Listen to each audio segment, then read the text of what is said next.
Hello, my name is Matthew Stevenson, and as we better understand what anxiety is, we pause to look at the disorders. One such disorder is social anxiety disorder. I want you for a moment to visualize yourself walking in a room of strangers. As you open the door, their gaze shifts and fixes upon you. Within their gaze is a perceived sense of criticism, a perceived sense of measure. Within yourself, you find yourself not measuring up. You find yourself not being able to live up to their expectations. Your heart begins to beat faster, your hands begin to sweat, and you freeze. You're having a panic attack. Over the next couple minutes, we're going to discuss what social anxiety disorder is, who it affects, and how it's treated. First off, what is social anxiety disorder? According to the National Institute of Mental Health, an article published, Social Anxiety Disorder, More Than Just Shyness. It states that the disorder is both mental and physical. The physical part being that of panic attacks, upset stomach, sweaty hands, and increased heartbeat.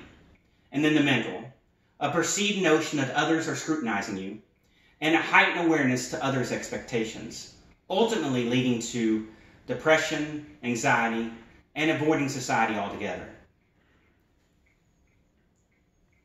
Who is it affecting?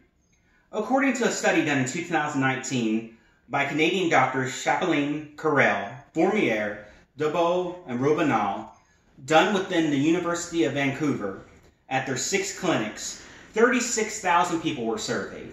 Of that 36,000, 319 were found to have social anxiety disorder. Of that 319, only 19 were treated to the standards that the Canadian Health Department had defined.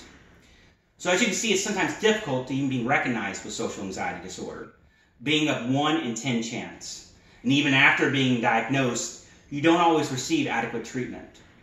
That treatment is often divulged into 2 plans. First, pharmaceutical, done by SSRIs.